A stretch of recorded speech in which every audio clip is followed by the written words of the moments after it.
Hello दोस्तों, welcome to my channel. Hope is good. I hope कि आप लोग बहुत अच्छे होंगे, आपकी पढ़ाई भी अच्छी चल रही होगी।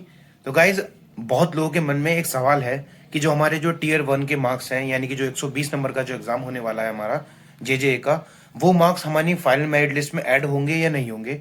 और देख सकते हैं आप यूट्यूब पे बहुत सारी वीडियोज़ हैं, सब एजुकेटर जो हैं अपने तरीके से इस बात को रख पा रहे हैं। और लोगों के मन में काफ़ी कन्फ्यूजन भी लगातार बनी हुई है क्योंकि अभी तक ये बात ढंग से प्रूफ के साथ किसी ने क्लियर नहीं करी।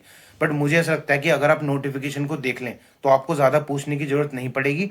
बट उस नोटिफिकेशन में भी दो कन्फ्यूजिंग पॉइंट हैं, जो कि आपको मैं एक एक करके समझा देता हूँ और आपको क्लियर भी हो जाएगी। तो सबसे पहले पॉइंट नंबर, आपको क्या है, मोड ऑफ सिलेक्शन में जाना है नोटिफिकेशन के। और वहाँ पे आप पॉइंट नंबर 1 देखिए, वहाँ लिखा हुआ है, आपको स्क्रीन पे भी दिख रहा होगा कि marks scored by the candidate in the computer based examination will be normalised.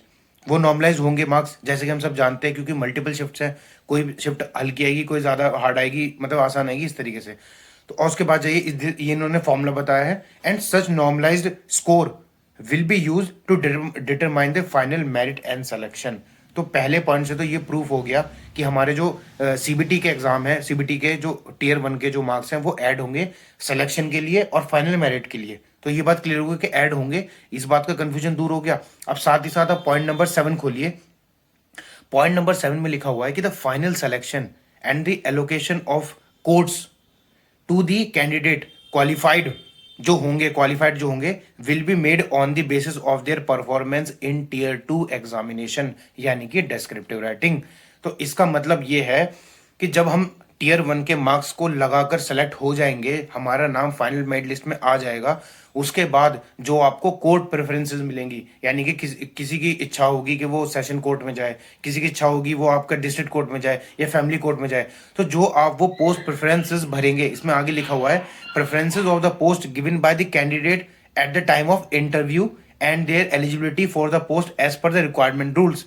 इसका मतलब ये है कि फाइनल सिलेक्शन तो आपका टीयर 1 के बेसिस पर ही होगा, बट जो आपको कोर्ट की प्रेफरेंसेस मिलेंगी वो आपको आपके टीयर 2 के मार्क्स के ऊपर मिलेंगी। ये आपको समझने की जरूरत है। जिसके टीयर 2 में मार्क्स ज्यादा होंगे उसको कोर्ट की प्रेफरेंसेस सबसे पहले मिलेंगी। तो आई होप कि ये आपका डाउट क्लियर हो गया होगा। और बाकी और मैं कमेंट्स देख रहा था, कमेंट्स में ये था कि लोगों को जानना है कि कितने बच्चे फॉर्म भरे हैं, कितने सब एपियर वगैरह होंगे। तो हालांकि ये बातें ज़्यादा मैटर नहीं करती, क्योंकि कुछ ही बच्चों में कंपटीशन रहता है। पर तब भी मैंने आरटीआई डाल दिया है। आपके जितने भी कमेंट्स में आप मेरे से सवाल पूछ रहे हैं, उन सभी क्वेश्चंस का मैंने आरटीआई डाल दिया है। जैसे ही रिस्पॉन्स आएगा तो मैं आपके सामने एक वीडियो लेके आ जाऊंगा। आपके और भी जितने भी डाउट्स होंगे वो आप मुझे और अभी भी लिख सकते हैं, मैं दोबारा का आरटीआई डाल दूंगा, ताकि आप संतुष्ट रहें पूरी तरीके से और अपडेट रहें जो भी इस वैकेंसी से रिलेटेड चीज़ें हों। तो गाइज, इसी तरह की इंफॉर्मेटिव वीडियोस के लिए आप चैनल को सब्सक्राइब करिए।